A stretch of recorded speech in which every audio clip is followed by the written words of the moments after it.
Дижитал эрхний бизнес эрхлэгч энтерпренерүүдэд зориулсан бизнесмен подкаст. За сайн байцгаана уу, өдрийн минь төргийн бизнесмен подкаст эхэлж байна. За энэ дугаар маань одоо энэ улирлын энэ ажлын улирлын хамгийн сүүлийн дугаар болох одоо ингээд хүмүүс амраад явчихна. За энэ дугаараараа би бас нэгэн чухал сэдвээр ярилцахаар төлөвлөсөн байна. За энэ бол процесс, бизнес процесс. За би энэ сэдвээр ярилцахаар Observe Consulting зөвлөх үйлчлэгээний байгууллагын захирал Хотон Бац захирлыг өрөө тань. Сайн байна уу та? За сайн байна уу? За ажил төрөл тавлаг уу? Амрах гал байна уу? Та байна. Сайхан зогсож байна уу? Сайхан. Подкаст сонсож байгаа нийт сонсогчдаа бас сонсож байгаа цаг мөчийнх нь мэндийг хүргье. За баярлалаа. Тэгэхээр ягаад процесс ярихаар болсон гэхээр одоо бол ингээд нэг бизнес ингээд хар ухаанаар явдаг тийм цаг бол одоо өнгөрцөн. Тэ нэг үе бол манай захирлууд бол ингээд өөрөө зүтгүүлээд идэг гэсэн. Одоо тийм биш болсон. Тодорхой систем процессын дагуу явагдах тийм шаардлага байна. За тэгэхээр процесс гэдэг сэдв маань бол айгүй өргөн утгатай. Ярил бол маш олон зүйл байгаа болохоор тэгдэг байх уу? Тэгээ эхлээд бид ямар ч гэсэн одоо бизнест ямар үндсэн процессыг гэдгийг ямар төрөл төвшингүүд эдэг гэдэг талаар ярилцахаар шийдлээ. За ингээд сонсогчдоо сануулхад бизнесмен подкаст маань одоо бизнесмен подкастыг бизнесмен сайтын подкаст гэсэн булангаас сонсож болно. За Android, iOS үйлдвэрлэлийн системтэй гар утсууд дээр бол бизнесмен гэж хайгаад хайхад бол гараад ирнэ. За бас YouTube дээр бас бизнес подкаста видео хэлбэрээр оруулж байгаа. За энийг сануулгасан. За тэгээд эхний асуулт арай энгийн асуултаас эхлэе гэж бодож байна. Ер нь бизнест яг ямар үндсэн процессууд байдгийг те тэр талаар эхлээд та товчхон мэдээлэл өгөхгүй юу? За тэгээ би бас яг хөө ингэж бодож байна. Манай подкастуудыг сонсдог хүмүүс маань бол бас яг зорилттой бүлгүүд байгаа. Яг энэ подкастыг цуврал явж байгаа подкастыг ч гэдэг ч юм уу эсвэл хоорондоо харилцан хамааралтай явж байгаа подкастуудыг харьцуулж бас ингэж сонсдог. Ажил цагаа зарцуулж сонсдог юм зорилттой сонсогч нар маань байдаг баха гэж ингэж бодож байгаа. Тэгээд өмнөний подкастуудаар яригдсан зүйл энэ подкастаар яригдах зүйл энэ төр бол бүгдээрээ их залгамж чанартай. Тийм учраас өмнөний подкастаар бид нар яг юу ярьсан бэ гэдгийг бас сануулах үүднээс нэг товчхон мэдээлэл бас өгчий гэж бодож байна. Тэгэхээр бид нар өмнөний подкастууд инх бат захиралтай явагдчихсан. Тэн дээр бид нар бизнесийн байгууллага бол өөрөө процессын одоо нийлэмж юм аа. Бизнесийг удирдах гэдэг бол энэ олон процессуудыг одоо зөв зохистойгоор зохион байгуулж удирдах асуудал юм аа. Нэгэнтээ бизнес буюу одоо байгууллага альва байгууллага өөрөө процессуудын одоо нийлэмж олонлог юм бол энэ процессууд нь үр дүнтэй хоорондоо одоо сайн холбогдсон нөгөө машины эрэг болт одоо эрэг арааш үд шиг одоо таарч тохирж эргэж чадвал илүү бүтээмжтэй байгууллага болох тухай ингэж ярьж ирсэн. За өнөөдрийн подкастын хувьд гэвэл бид нар тэр байгууллагад байгаад байгаа процессуудыг төвшөнд буюу одоо хэлбэрүүдэд хувааж ангилж авч үздэг тухай ярих гэж байгаа. Тийм. Тэгээд түрүүн та бас асууж байна байгууллагууд одоо бизнес процессууд ямар одоо хэлбэрүүдтэй байдгийн бэ, төвшингүүдтэй байдгийн бэ гэдэг. Тэгэхээр менежментийн шинжилгээ ухаанд буюу процессын шинжилгээ ухаанд бол бизнесийн байгууллагад байж байгаа процессуудыг бол үндсэн 3 хэлбэрт оршин тогтнодгоо байдгаа гэж ингэж үздэг. За ингэж одоо хувааж авч үзэж байгаа энэ ялгамж чанар нь бол тухайн процессуудын үр дүнгээс нь хамаарч ингэж ялгаж үзээд байгаа. За ямар 3 төвшөнд оршдог вэ гэхлээр за нэгдүгээрт бол мэдээж үндсэн процессууд. За үндсэн процессууд гэдэг маань юугаа хэлж яана гэхээр танай байгууллагын бүтээгдэхүүн үйлчилгээг бий болгоход чиглэсэн тэр бүх процессуудыг хэлж байгаа. Тэгэхээр одоо магадгүй одоо үйлдвэрлэлийн байгууллага байна гэдээ аваад үзвэл тухайн бүтээгдэхүүний одоо үйлдвэрлэлийн төлөвлөгөө гаргаж байгаа, үйлдвэрлэж байгаа. За тэгээд тээвэрлж хадгалж байгаа, хэрэглэгчдэд хүргэж өгч байгаа. Эргээгээд хэрэглэгчд нартаа одоо төлбөр тооцоо хийж байгаа. Магадгүй хэрэглэгч нараас одоо ямар нэгэн байдлаар гомдол саналын шинжтэй юм уу, хүсэлт шаардлагын шинжтэй үйл ажиллагаанууд гарах юм бол тэрнтэй харилцаж байгаа, дийл хийж байгаа эдгээр бүх процессуудыг бол үндсэн процесс гэж үздэг. Тэгэхээр дүгнэлт нь юу гэж гарч ийн гэхлээр үндсэн процессуудын ялгагдах шинж бол ихэнх тохиолдолд хэрэглэгч рүү яваад байгаа биз. Өөрөөр хэлбэл яг манай бүтээгдэхүүн үйлчлэгийг хэрэгэлдэг хүмүүс рүү хандаад байна гэсэн үг. Тэгэхээр бүтээгдэхүүн үйлдвэрлэлийг бий болгоход нэр нь хүртэл тийм За манай сонсогч нарт дунд бол мэдээж англи хэлтэй хүмүүс бол маш олон байгаа. Тэгэхээр энэ хүмүүс цаашаа бас одоо уншиж судлахад нь хэрэг болох байх гэдэг санаагаар би бас зарим нэг нь бол англи хэл дээр хэлээд явчих гэж бодож байна тий. Үндсэн процесс буюу одоо core процессууд гэж ингэж нэрлэдэг. Тэгэхээр core процессуудын гол ялгаа гол одоо шинж чанар болвол бүтээгдэхүүн үйлдвэрлэлийг бий болгоход үндсэн нэмэгдүүлж байгаа. Одоо англиар бол value add гэж ярьдаг тий. Ямар нэгэн байдлаар хувиргалт хийгдэж байгаа. Тэгээд тэр нь цаашаа дандаа одоо хэрэглэгч рүү хандсан шинжтэй. Энэ процессууд бол бүгдээрээ үндсэн процесс. За хоёр дахь бүлгийн процесс бол дэмжих чиглэлийн процесс гэж ингэж ярьдаг. За англи дээр л энийг бол нөгөө supporting processууд гэж ингэж нэрлэдэг. Дэмжих чиглэлийн процессуудын шинж чанар үндсэн процессыг ажиллахад нь дэмжиж өгч идэг. Магадгүй түрүүний авсан жишээн дээр үйлдвэрлэлийн компани байна гэд үзэх юм бол үйлдвэрлэлийн компани ч нөгөө үйлдвэрлэлээ явуулахын тулд асар олон тоног төхөөрөмжүүдийг хэвийн, найдвартай, тасралтгүй ажилуулж явах шаардлага гарна шүү дээ. Тэгтэл тэр тоног төхөөрөмжийг нь ажилуулахад шаардлагатай байгаа тэр засвар үйлчилгээний процесс одоо тэрийг ажилуулахад шаардлагатай байгаа хүн хүчийг авах, сургах. За магадгүй нөгөө тоног төхөөрөмжүүд дээр ажиллаж байгаа тэр програм хангамж юмнуудыг одоо хэвийн найдвартай хэмжээнд нь ажилуулахад maintenance-ийн чиглэлээр одоо ажиллаж байгаа бүх процессууд гээд үндсэн хэв шинж нь бол үндсэн процессуудыг ажиллахад нь дэмжиж өгж байгаа процессууд бол дэмжих чиглэлийн процессууд гэдэг. За 3 дахь хэв шинжийн процесс бол хамгийн нарийн төвөгтэй. За би бол энийг одоо байгууллагад хамгийн сул байх магадлалтай гэж үздэг. Ер нь ч тийм байдаг. Энийг бол удирдлагад хамаарах процесс гэж ингэж ярьж байгаа. Management related процессууд гэдэг.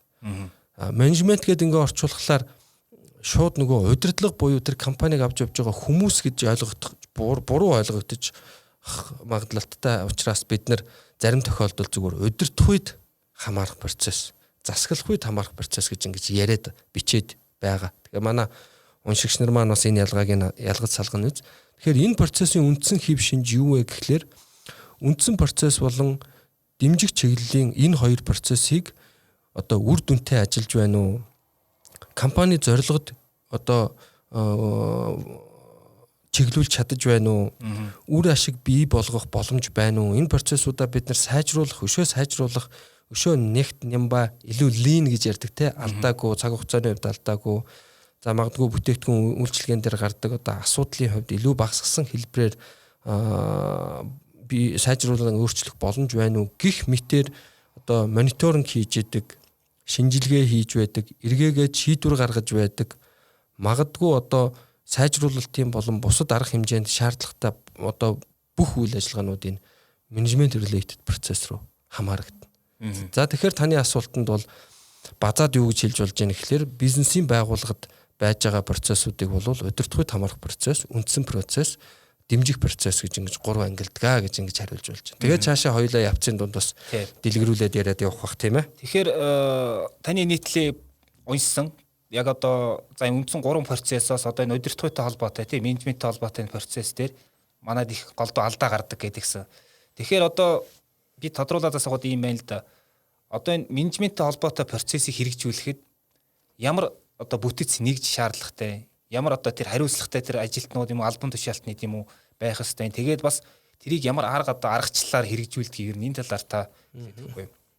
За удирдлагууд хамаарах ер нь манай өмнөний подкасттаа бас энэ нэлээд холбогдно л доо. Тэгэхээр бид нар процесс гэдэг ингээд ярих юм бол манай уншигчид ч гэсэн энийг бас ингээд маш сайхан ойлгож аваад цаашаа ингээд ажил хэрэг болгол хэрэгтэй байх гэж бодож байна. Процесс гэдэг ингээд ярихаар 3 ойлголт яригдана. Ер нь бол эхний ээлжинд тэр процессыг одоо бий болгох, өөрөөр хэлбэл байхгүй байсан зүйлийг бий болгох ийм процесс үйл ажиллагаа ажиллана гэдгийг бий болгох асуудал байгаа. За дараа нь тэр процессыг өөрийг нь хэр үр дүнтэй ажиллаж ийнэ вэ гэдгийг одоо хэмжих, мониторинг хийх асуудлууд. За тэгээд тэн дээрээ үндэслээд сайжруулалтын шинжтэй, засан залруулах шинжтэй бусад үйл ажиллагааг хэрэгжүүлэх гэдэг ингээд яг процесс дээр өөр дээр нь бол ийм 3 зүйл яригдана. Тэгэхээр менежментэд хамаарах процессууд бол байгууллагуудад бүр огт байхгүй гэвэл бас тийм биш л дээ. Хангалттай биш хэмжээнд байх магадлалтай. Жишээ нь зүгээр та бас асууж энэ процессыг бий болгоход ямар хүн хүч хэрэгтэй, ямар функцүүд хэрэгтэй ингээд. Тэгэхээр Яг хуу байгууллагад бол том жижиг эсвэл одоо тэр байгууллага өөрөө бүтцийн хувьд хэлбэрийн хувьд хувийн байгууллага байна уу, төрийн байгууллага байна уу, нэгж чигүүргүүдийн хувьд ямар зохион байгуулалттай байна гэдэг нь бол ихээхэн хамааралтай. Ухаан нь томоохон байгууллага байгаад магадгүй дотроо одоо хүнлэгээ мониторингийн хэлтэс гэдэг ингээд чигүүргийн хувьд бие даалгаад ингээд гаргацсан хэлтэстэй энэ төр байгууллага байдаг. За ялангуяа энэ бол төрийн юм уу эсвэл одоо төрийн хамааралтай байгууллагуудад нэлээд байдаг. Одоо бидний туршлагаас бол хэд хэдэн ийм үнэлгээ мониторингийн хэлтсийг чигүүргийнх нь хувьд бие даалгаад бий болгоцсон байгууллагууд байж байгаа. Тэгэхээр тэр тэгж зохион байгуулсан байгууллагын хувьд бол үнэлгээ мониторингийн хэлтэс маань тэр менежментэд хамаарах процессыг бол ихэнхийг нь одоо хариуцаж гүйцэтгэж гин гэсэн санаа биз дээ, тийм ээ. Тэгтэл хувийн байгууллага дээр юм уу эсвэл одоо магадгүй нэг 300-аас доош хүнтэй 200-аас доош хүнтэй байгууллагууд дээр бол ингэж зохион байгуулах боломжгүй. Тэгэхээр боломжгүй буюу энэ тийм оновчтой биш гэсэн үг. Тэгэхээр хинээр энийг хийлгэх вэ гэхэлэр тэр төргүү ажлаа гүйцэтгэж байгаа тэр одоо байж байгаа ажилтнууд маань, одоо байж байгаа менежерүүд маань, одоо байж байгаа хэлтэс нэгжийн удирдлагууд маань л энийг хийнэ гэсэн үг. Тэгэхээр процесс бий болгоно гэдэг бол шинээр албан тушаалтан юм уу эсвэл шинээр чигүүргийг нэгж бий болгоно гэсэн ойлголт бол биш юм байгаа. Процессыг өөрийг нь бий болгох, харин тэрийг ажилуулах буюу тэрийг одоо дамжаад тэр процессыг одоо гүйцэтгэх хүмүүс гэвэл тэрийг нь тохон томилох асуудал л тэр процессыг ажилуулах болцоог нээж өгнө гэсэн ийм санаа. Жишээлбэл одоо хэдүүлээ түрүүний ярьсан жишээн дээр одоо үйлдвэрлэлийн компани гэдээ аваад үзье. Бид одоо нэг магадгүй энэ ширээн дээр ус байна. Энэ ус үйлдвэрлэг гэж бодъё л доо. Хоёулаа бизнес хийдэг. За энэ усаа бид нар 2 жилийн өмнө эхлээд яг ийм савлгаатай, яг ийм одоо шошготойгоор зах зээлд гаргаад нэлээд амжилттай явж байгаа. Тэгтэл одоо магадгүй сүүлийн үеийн одоо борлуулалтын мэдээг харсан чинь манай борлуулалт улирал дараалаад буурсан дүн мэдээ харагдаж гэж бодъё. Тэгвэл та бид хоёр энэ юунаас болов гэд ингээд шалтгааны нэг нь одоо судалж тогтоогоод хэрэглэгчийн одоо худалдан авж байгаа зан төлөв дээр одоо үнэлгээ хийж үзээд эсвэл одоо өрсөлдөгч нарын судалгаа хийж үзээд улирлын хамаарал бусад одоо зүйлүүдийн хамаарал байна уу гэдгийг үзээд энэ бүтээгдэхүүний маань савлгаа нь хуучирсан хэрэглэгч нар уйдсан байна гэсэн дүгнэлтийг гаргаад магадгүй маркетингийн алба маань дараа нь савлгааг шинчлэх асуудлыг одоо судлаад сав баглаа бодлыг шинчлэх асуудлыг ярьж байгаа бол энэ манай удирдах үед хамаарах процесс ажиллаж байна гэсэн үг байхгүй. Энэ процесс байхгүйгээр нь хоёлаа төсөөлөд үзье. Тэгвэл борлуулалт буурсан байна. Яага буурчиж байгаа юм болоо. Юм уу эсвэл та нар борлуулалтаа нэмэгдүүлээч. Эсвэл одоо сайндаа за одоо нөгөө KPI-с чинь бонусаас чинь хасан шүүч гэдэг ч юм уу те. Ингээд ийм байдал руу явах байх. Тэгэхээр удирдах үед хамаарах процесс гэдэг бол өөрөө маш том, дээрэс нь байгууллагын амжилтанд асар чухал юм процесс. Нэг үгэндээ одоо товчлоод хэлвэл байгууллагын эрүүл мэндийг оншилж байх цаг тухайд нь бид нэр хэр сайн ажиллаж яана вэ гэдгийг одоо хэмжиж мониторинг хийж чадаж байхыг энэ болцоог удирдахуйд хамаарах процессууд л бий болгож байгаа. Тэгэхгүй бол бид нэр тийм одоо мэдрэмжгүй ч юм уу эсвэл одоо сохор ч юм уу эсвэл одоо юм ямар ч мэдээлэлгүй шийдвэр гаргалтууд явагдаад ингээд өөрөлдөл бизнесийн байгууллага өөрөө асуудалтай хүндрэлтэй тулгархын л одоо эхлэл болно л доо. Тэгэхээр одоо процесс ингээд болохгүй байна. Нэг л явхаа байж компанид одоо тийм процессын горим тэр соёлыг бий болгох хэрэгтэй байна гэд болцсон байна гэдэг тэрийг одоо ямар шинж тэмдгүүдээр одоо тухайн захиралт юм уу тухайн удирдлагын баг одоо илрүүлж болох уу? Одоо симптомууд гэж яриад нь шүү дээ тийм. Тийм. Тэгэхээр ихэнх бизнесийн байгууллагууд бол өөрсдийнхөө гүйцэтгэлийг тодорхой индикаторуудаар бол хэмжиж явдаг. Хэрвээ тэр байгууллага ямар нэгэн байдлаар бизнес мөн бол. За энэ индикаторуудын номер 1-т юу жагсах вэ? Борлуулалт жагсдаг. Борлуулалт. Тэгэхээр энэ бол зөвхөн sales буюу борлуулалтын процессын индикатор. Тэгэхээр бие байгууллагуудад яг энийг жишээ болгож хэлэх их дуртай.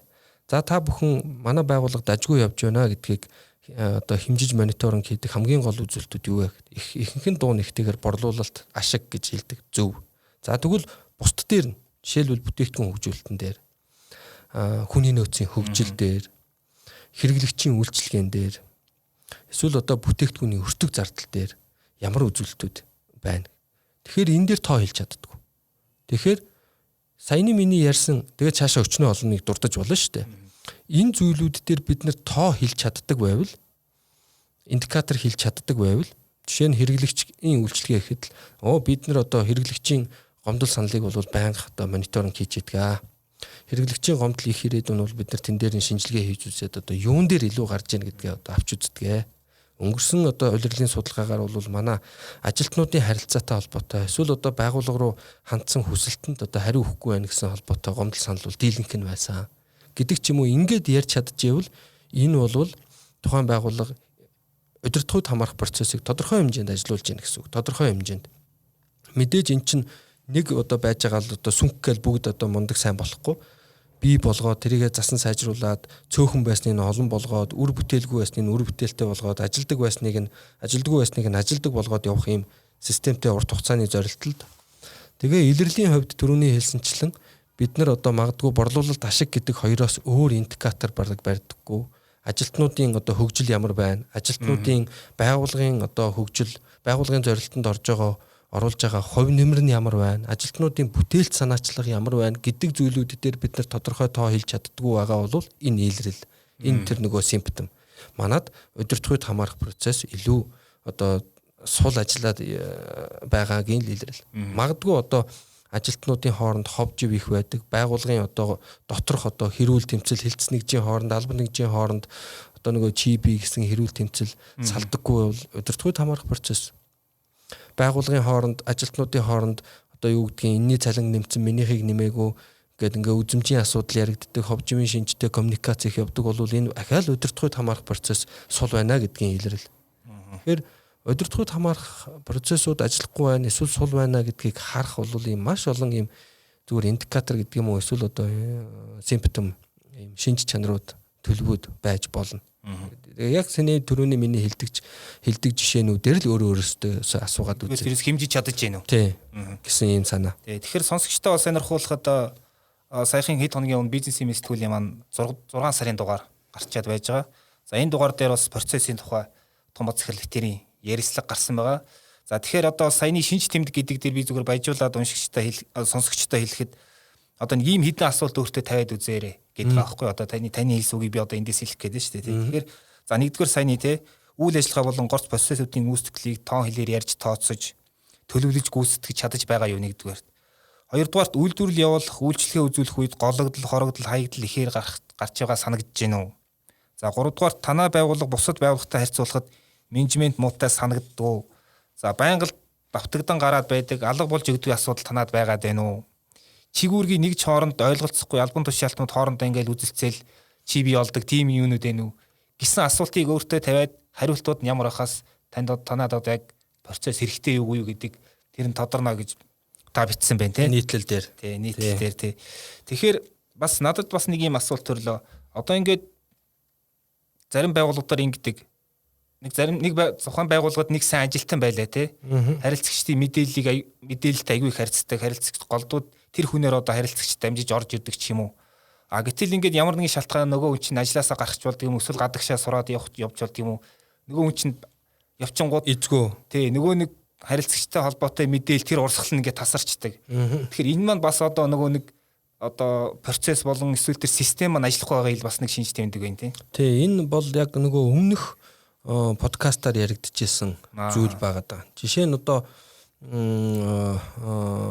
хэрвээ үнэхээр сайн процесс болон системийг бий болгож чадсан байгууллагад бол хүнээс хамаарах, ажлын үр дүн хүнээс хамаарал нь төдий чинээгээр л багасж байгаа.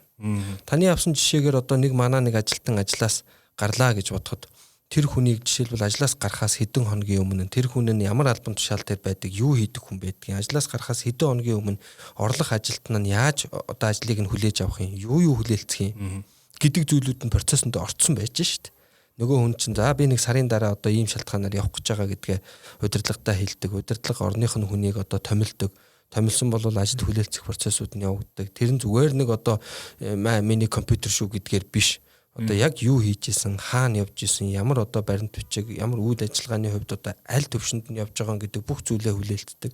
Өөрөөр хэлбэл тэр хүн явхад ажил бол ахаад шууд нөгөө байж байгаа газараас л цаашаа үргэлжлэх хэмжээнд хүлээлцэх тэр процессыг бол аль хэдийн бий болгох чинь шүү дээ.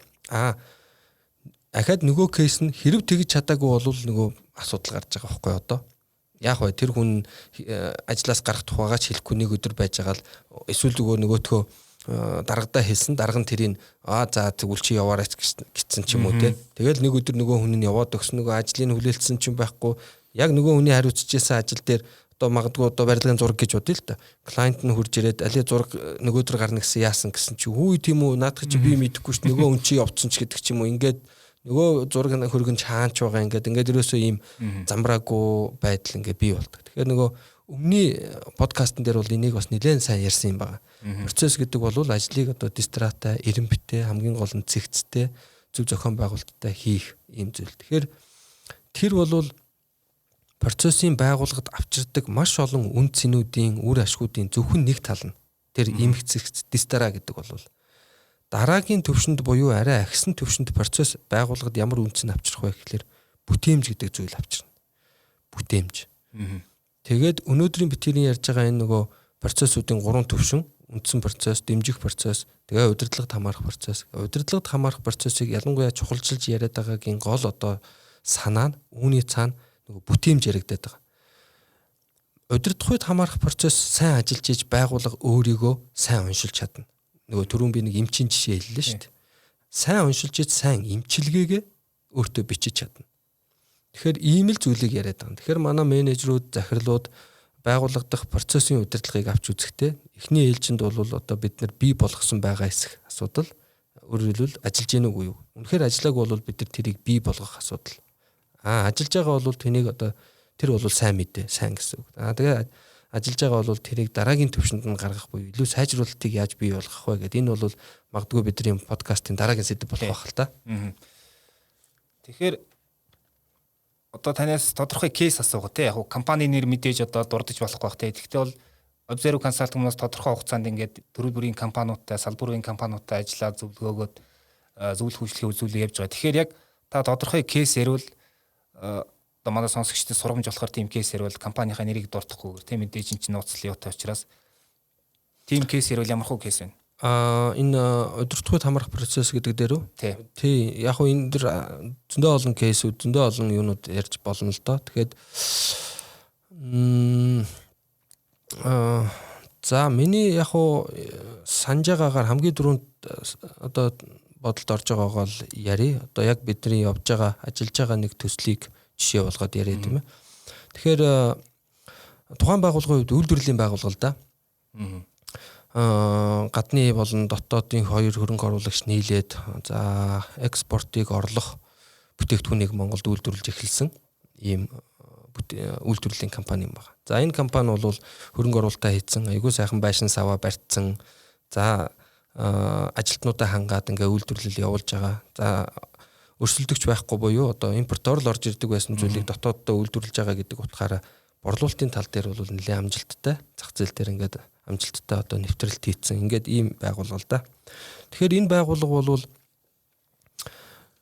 зөвхөн үйлдвэрлэл дээр гэхэд бүтээмж болоод зардлын одоо тооцоол бол нэлээд султай байсан. Яг хоо энэ бол харьцангуй одоо үйл ажиллагаа яваад 2 жил болж байгаа залуутар компани одоо хувьд гарч байгаа кейс байж болно.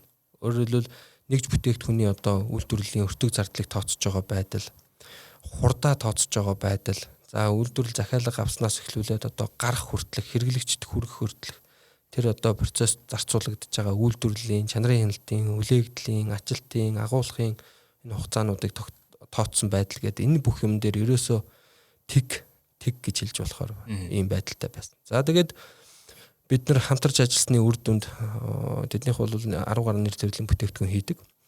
Тэр бүтээгдэхүүнүүдийнх нь одоо ч гэсэн явж байгаа төслөлдөө бүтээгдэхүүнийх нь одоогийн байдлаар бид нар бол 6 бүтээгдэхүүн дээр нь одоо үйлдвэрлэлийн одоо зарцуулагдах хугацаа, тэн дээрээс гарч ирэх одоо хаягдлууд, хаягдл гэдэг нь дотроо бол ингээд бас ангилагдана л да. Дахин боловсруулагдаж ашиглаж болох хаягдл, ашиглахгүй хаягдл. За тэн дээр зарцуулж байгаа хүн хөдөлмөрийн одоо нөөцийн зарцуулалт, за түүнд хамаарах бусад зардлуудын одоо бүтэц гэдэг ингээд тухайн байгууллагыг яг бүтээмж гэдэг талаас нь нэлээд сайн мониторинг хийх болцоог гаргаж өгсөн. Ингэснээр тухайн байгууллага жишээлбэл хаягдл нэг одоо А гэдэг бүтээгдэхүүн байна гэж бодъё л да. Тэгэхээр энэ А гэдэг бүтээгдэхүүнийг үйлдвэрлэхэд манай дундаж одоо гарцын төвшин 87% гэдгээ тогтоож гаргаж чадчих.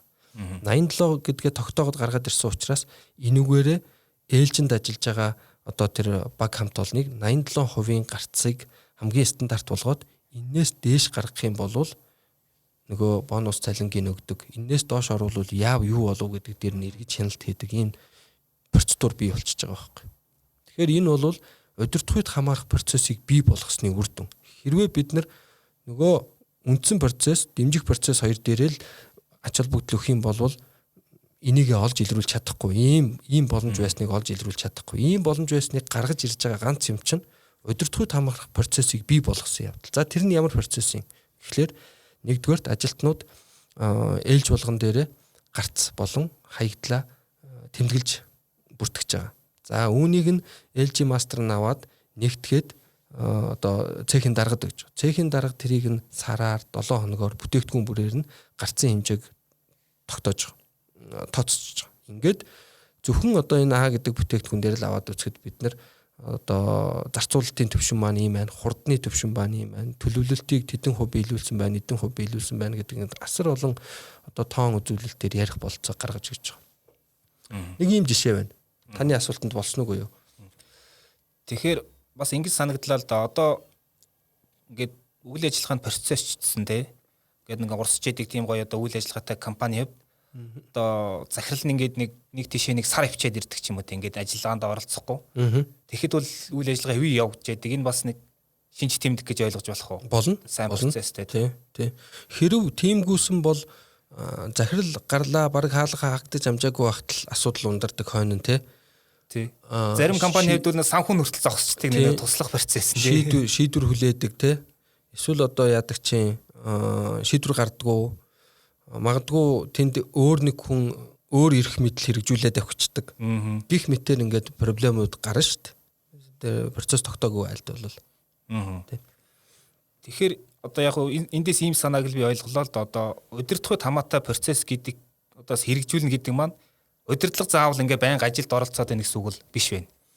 Тийм. Түрүү нөгөө тайлбарлсан нөгөө нэрнээс нь болоод хүмүүс энийг нөгөө хүн хамаатуулах гэдэг. Тэгэхээр тийм биш. Удирдлагыг хамаарах процессууд. Тэгэхээр тэр жишээ нь одоо байгууллагад урамшууллын болон сахилах хариуцлагын тогтолцоо байдгүй зарим ер нь байгууллагад. За ихэнх нь байдаг гэж хэлэх бах тийм ээ. Байдаг. Урамшууллын болон сахилах хариуцлага. Энэ хоёр бас л удирдлагыг хамаарах процесс мөн үү гэвэл мөн. За эсвэргээрээ байдгүй гэж бодъё. Ямар ч одоо урамшууллын бодлого процедур байхгүй, сахилах хариуцлагын бодлого процедур байхгүй компани гэж бодъё. Энэ хоёр компани аль нь илүү дээр ажиллах бол нөгөө урамшууллын болон сахилах хариуцлагын тогтолцоотой компани арай дээр ажиллана да. Яагаад гэвэл удирдлагыг хамаарах процесс тэнд ажиллаад байгаа байхгүй. Урамшуулал өгөхийн тулд нөгөөдөл чинь юугаар урамшуулал өгөх юм гэдгээ тодорхойлно шүү дээ. Борлуулалтаар нь юм уу, бүтээмжээр нь юм уу, эсвэл одоо үйлдвэрлэлийн төлөвлөгөөний биелэлтээр нь юм уу, эсвэл одоо хэрэглэгчээс орж одоо хэрэглэгчээс санал асуулга аваад тэдний санал асуулгын дүнгээс одоо 95-аас дээш хувьтай гарсан тохиолдолд та ийм бонус авнаа гэдэг ч юм уу. Эсвэргээрээ одоо магадгүй компани одоо ийм дүрмжүр ийм одоо бодлогыг зөрчсөн тохиолдолд таны ийм баал ийм оноо гүйцэтгэлийн үзүүлэлтүүд ингэж хасагднаач гэдэг ч юм уу. Ингээд саяны миний ярьсан энэ жишээ бол удирдлагыг хамаарах процесс гэдэг бол өөрөө яг ийм гэж хэлэхээсээ илүүтэйгээр байгууллагын эрүүл мэнд болон байгууллагын амжилттай ажиллахад хэрэгтэй байгаа тэр шийдвэр гаргалтанд хэрэгтэй байгаа мэдээлэл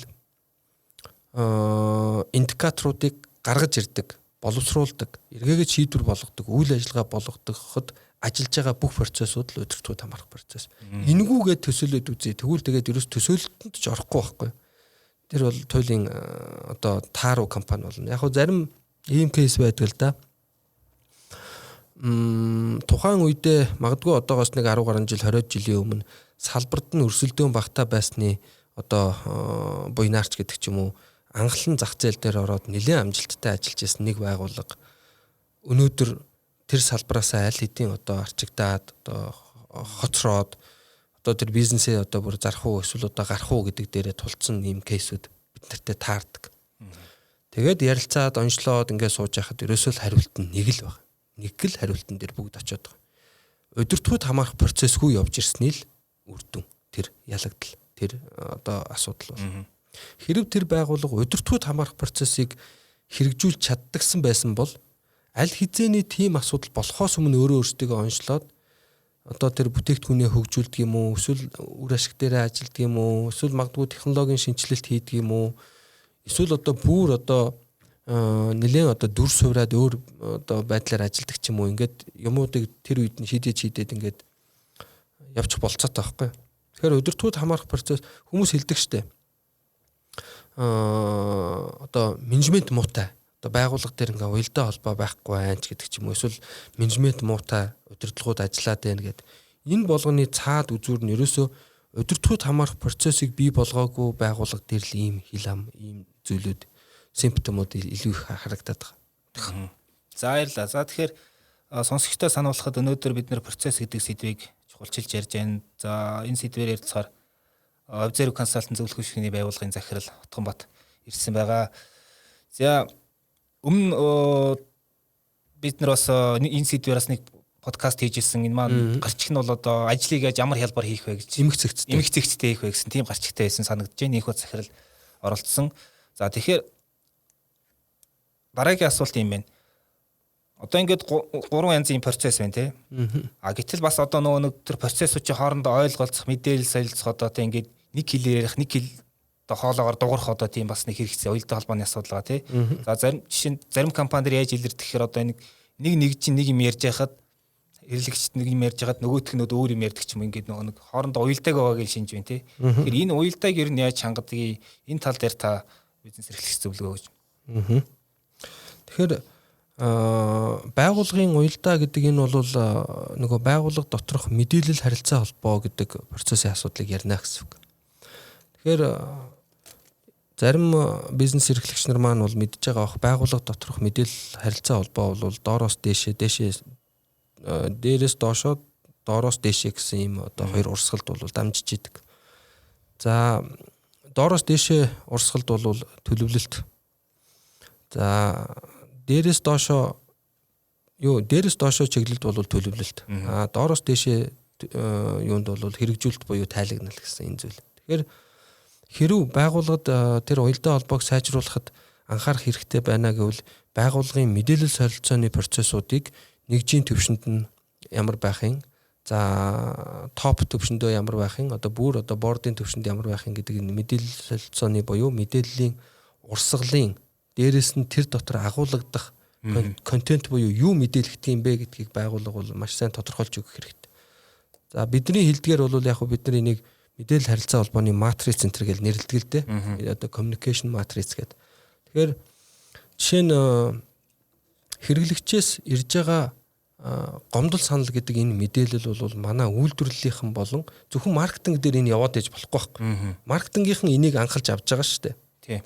Тэгээд энийг зөвхөн маркетингийнхэн авчаал энэ манай хэрэглэгч нар маань ингэсэн байна, энэ дээр ингэсэн байна гэдэг үл эн чинь зөвхөн тэр хүрээндээ тэр мэдээлэл үр ашгаа гаргахгүй өнгөрч шүү дээ. Тэгэхээр процесс гэж юу хэлээд байна гэхлээр тэр мэдээллийг жишээ нь маркетингийн алба маань улирал бүр хэрэглэгчийн сэтгэл ханамжийн судалгааны мэдээллийг үйлдвэрлэлийнхэнд болон борлуулалтынханд дээрээс нь одоо C-level гэж ярьдаг одоо газрын захирлуудын төвшөнд одоо мэдээлнэ гэл энэ гурван төвшөнд мэдээлэх тэгээд юу мэдээлэхийн хэрэглэгчийн сэтгэл ханамжийн судалгаа гэдэг ингээд хэлээд тэгээ энийгээ нөгөө маркетингийнхны ажил үүрэгт нь оруулаад өгчих юм бол саяны битүүрийн ярьсан жишээн дээр гэхэд л коммуникац сайжирч байгаа байхгүй. Тэгэхээр яг энэ мэтчлэн байгууллага ямар мэдээллийг хэн ямар давтамжтайгаар хүнд мэдээлж явах юм бэ гэдэг энэ үүрэг хариуцлагын матрицыг маш тодорхой болгож дээрээс нь тэр одоо арга замуудыг нь тогтоож өгч ингэж тэгээд энийг хэрэгжүүлж ажиллах хэрэгтэй.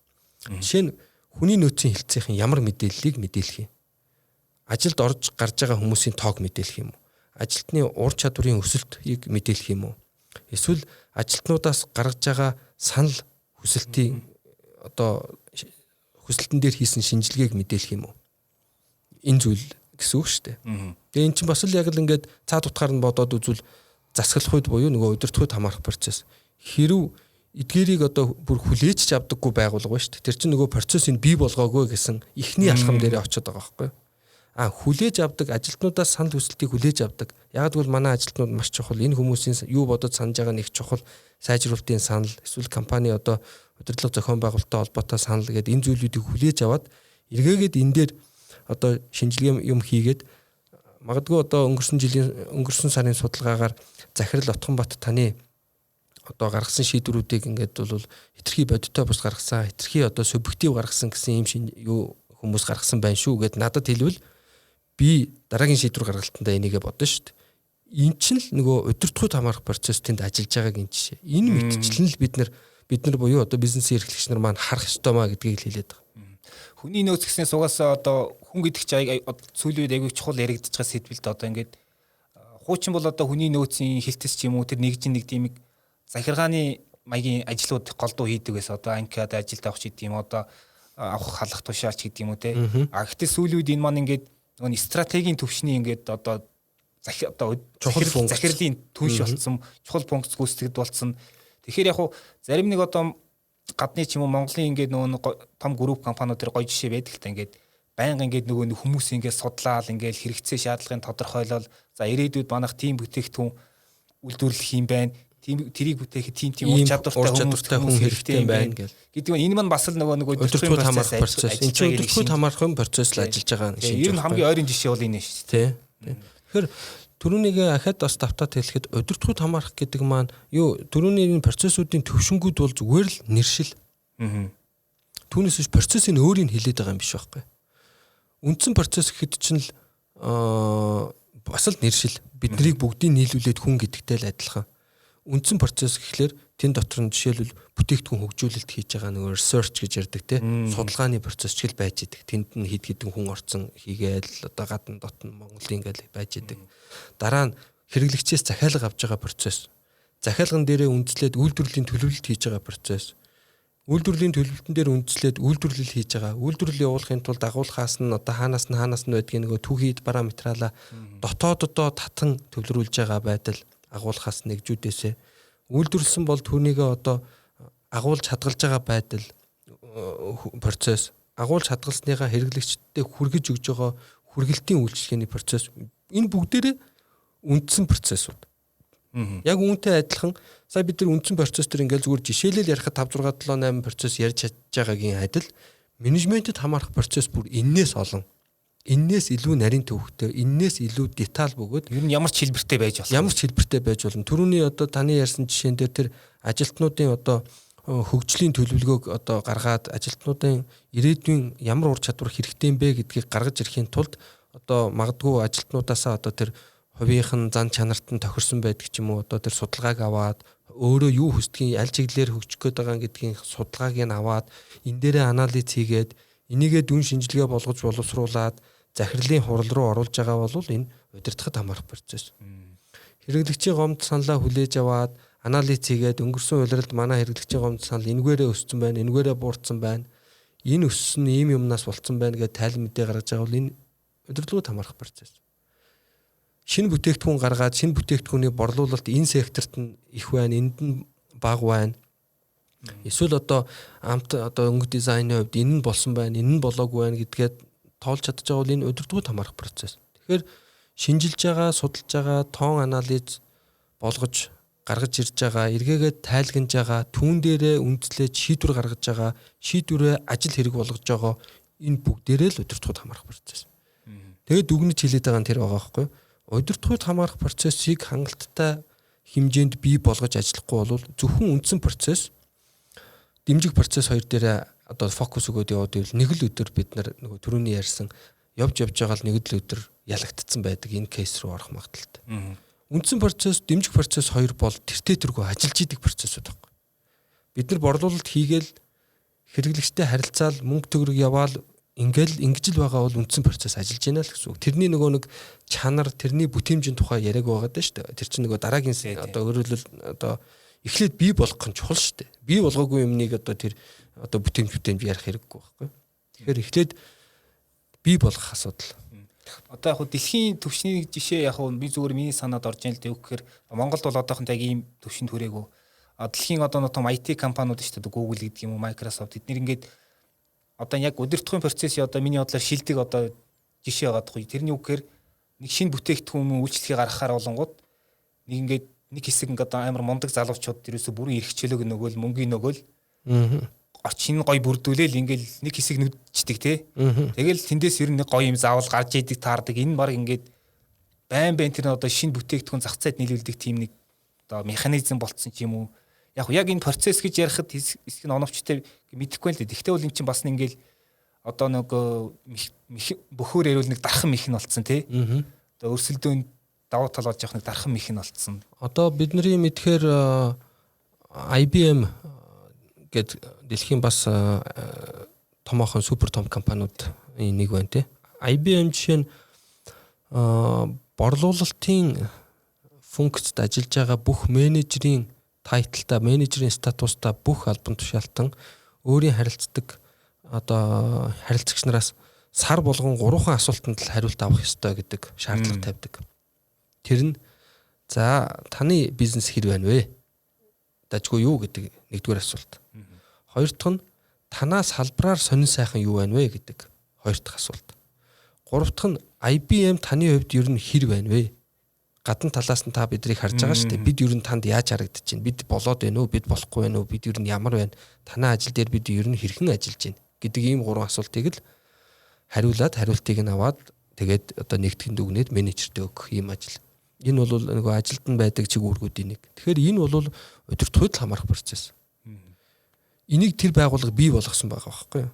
Тэ? Бий болохгүй ч байж болно шүү дээ. Бий болгоснороо тэд нэр илүү прогнозтой, илүү мэдээлэлтэй, илүү дататай тэн дээрээ үндэслээд гарч байгаа шийдвэр нь илүү оновчтой.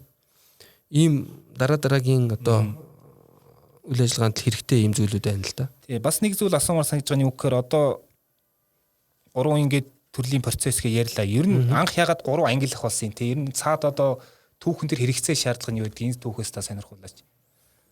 Яг тэрийн өстой сайн мэдэхгүй байна. Мэдээж ер нь ингэж ангилахын ер нь цаад утга учир нь зорилго нь яг юу? Ангилахын зорилго чинь түрүүн би бас нэг дурдлаа да. Бид нар үндсэн процесс, дэмжих процесс хоёр дээр л анхаарат байгаа байхгүй байгууллагууд. Тэр хоёр маань айгүй чухал уу гэвэл чухал. Ялангуяа үндсэн процесс зогсоолвол бүтээгдэхүүн үйлдвэрлэл зогсдог, хэрэглэгч хөөе манай юм хаана байна, хонх цогтөг, утас цогтөг, бохимддаг, гэрээгээ цуцлан шүү айлгадаг. Өөрөөр хэлбэл бидний мөнгө олж ирдэг айгүй чухал учраас үндсэн процесс. Тэгээ яг хуу ангилсан зорилго нь яг ийм учраас ангилцсан гэж хэлж бол мэдэхгүй юм. Ер нь бол ингэж ангилахгүйгээр бид нар энэ бизнесийн байгууллага дотор ажиллаж байгаа хар мянган процессыг багцалж нөгөө нэг системчлэх чадвар маань болохгүй л дээ. Ингэж ангилж ижил бид нар барьж авч байгаа. Би бол тэгж л бодож байна. Дэмжих процесс мөн ялгаа байхгүй. За бүтээгдэхүүн үйлдвэрлэл зогсчлоо. Яагаад зогсч вэ? Хангамжийнхан одоо нөгөө бараан бүтээгдэхүүнийхээ хангалтыг хийгээгүй байна.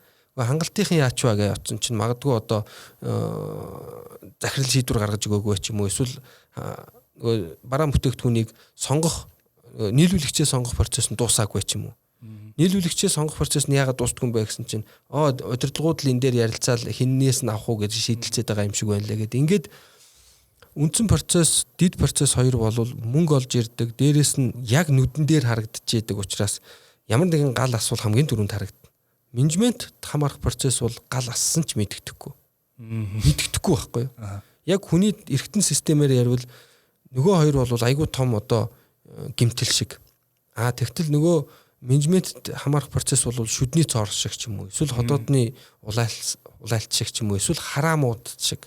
Мэддэхгүй явж нэг өдөр л сохор болно. Мэддэхгүй явж л нэг өдөр хор тавдар болно. За муухай жишээ гэж боддгоо тийм зүйл байгаа даа л. Тэгэхээр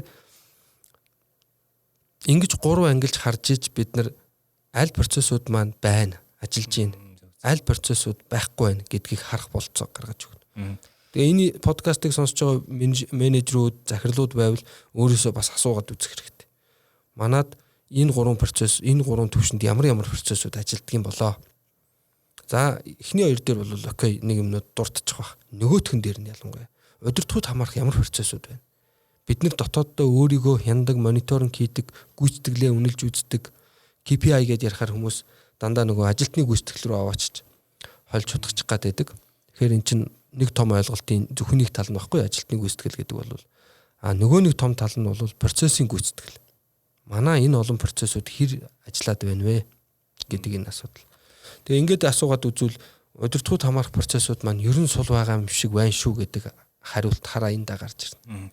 Түрүүн хоёулаа нэг мэдээлэл солилцох нэг матрис центрийг ярьжсэн тий. Тэгэхээр одоо яг хуу мэдээлэл солилцохын занцын одоо механизмуд байгаа. Тэрний одоо хамгийн түгээмэл нь одоо нэг хурал хийх тий. Хурал зөвлөгөө хийх. Ер нь тэгэхээр бас захирлууд маань сонирхолтой байж магадгүй. Байгууллагууд янз янзаар л хурлаа яадаг баг. Ер нь хурлыг яаж үр дүнтэй хийх вэ? Ямар хурал дээр юуг ярих хэвээр юуг ярих хэвээр энэ дээр ер нь танд нэг зөвлөгөө байна уу? За би яг ярьж байгаа сэдвтэйгээ холбогдуулаад энэ асуултанд илүү тэрлүүн чиглүүлж хариулъя гэж бодож байна. Яг ер нь бол хурлыг амжилттай зохион байгуулах хурал хийх гэдэг чинь өөрөө бас нэг тийм дигтэй протоколтой зохион байгуулалтаа явах үйл ажиллагаа л да. Уг нь бол миний бодлоор бол зөвхөн зарим байгууллагын хурал бол ингээд нэг тийм үр дүнгүй те.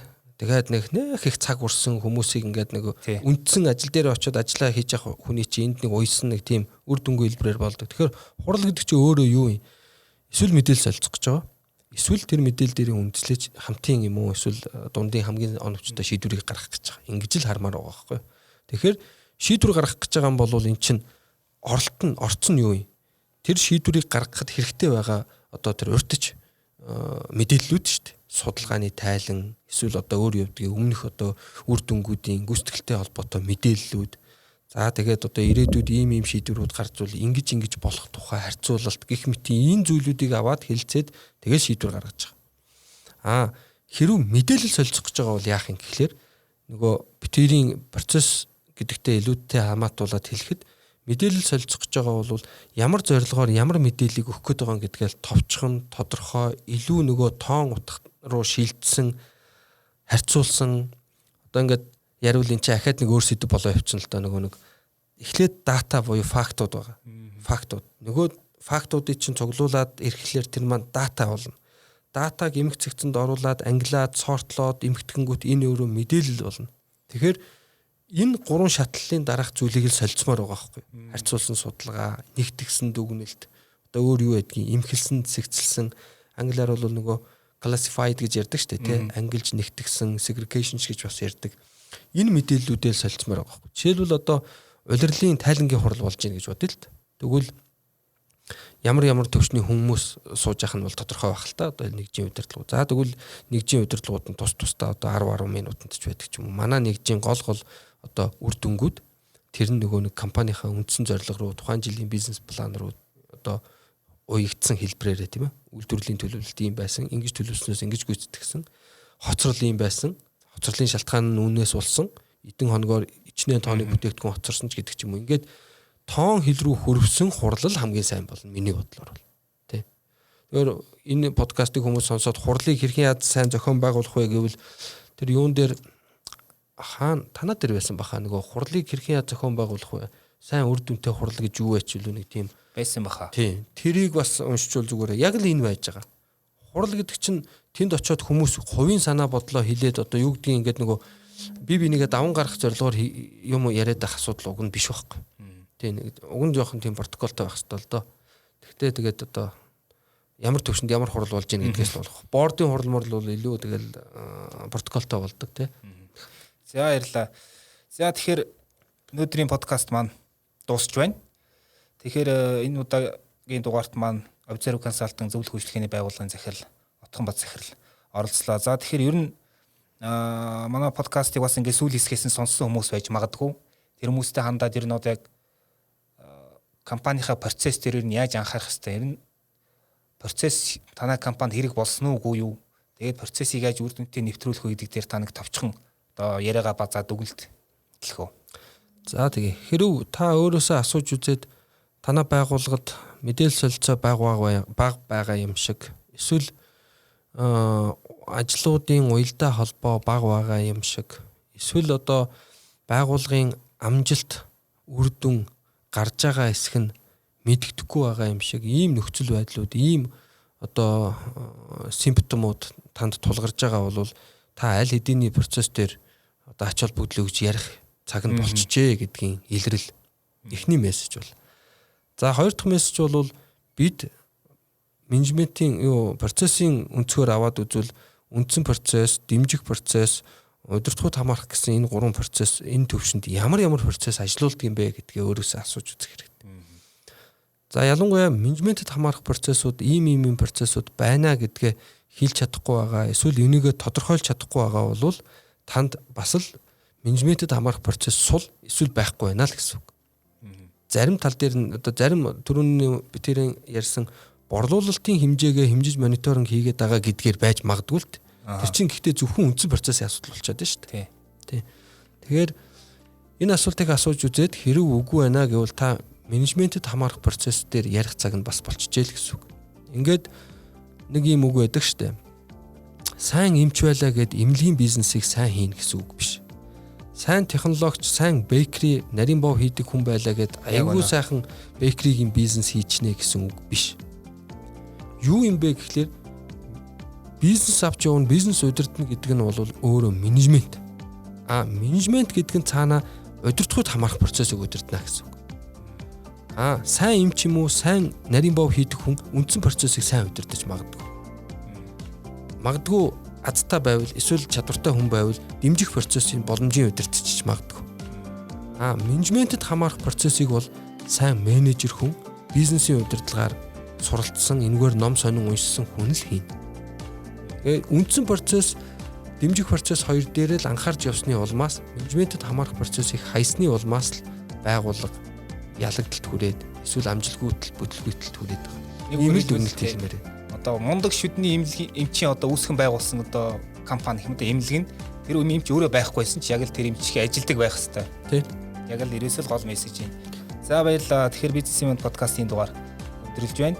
За тэгээд энэ маань хамгийн сүүлийн дугаар болж байгаа одоо улирлын тий. Намар нь бид нар 8 сарын дундаас юм уу эсвэл яг одоо 9 сараас эхлээд подкастуудаа сэргийг нүүр чухал сэдвээр ярилцсан. За отгомод захирлтайгаа ч захиж бас процесстэй холбоотой сэдвүүдээр ярилцах. Ярих сэдвүүд бол зөндөө байгаа. За ингээд та бүхэн сайхан амраарай. Ирч хүчээ нөхөөд эргээд намар уулзцаая. За баяртай. Баяртай. Дижитал эрхний бизнес эрхлэгч энтерпренерүүдэд зориулсан бизнесмен подкаст.